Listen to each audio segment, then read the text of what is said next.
Hello everyone, moral magic ఛానల్కి స్వాగతం.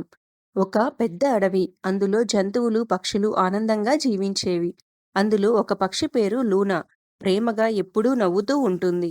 రెండవది బెల్లా, తను అందరికంటే అందంగా ఉంటానని గొప్పదానినని గర్వం ప్రదర్శిస్తూ ఉంటుంది. ఒకరోజు అడవి ఉలిక్కి పడుతుంది. వేటగాళ్ళు జంతువులు మరియు పక్షుల కోసం వలలతో వెతుకుతూ ఉన్నారు. అది చూసి బెల్లా గట్టి గట్టిగా అరుస్తూ ఉంది. తన చుట్టూ ఏం జరుగుతుందో గమనించట్లేదు.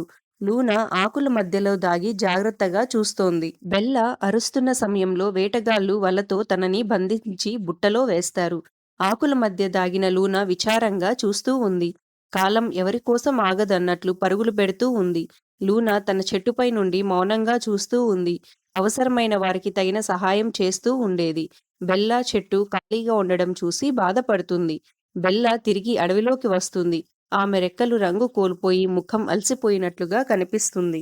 లూనా తనని చూసి సంతోషంతో దగ్గరికి వచ్చి కలుసుకుంటుంది. బెల్లా ఇలా చెప్తుంది, నేను తెలుసుకున్నాను లూనా. అందం అంటే జ్ఞానం, సమయస్ఫూర్తిగా వ్యవహరించడం, ఇంకా వినయంగా ఉండటం అని చెప్తుంది. లూనా తనలోని మార్పుకి చాలా సంతోషిస్తుంది.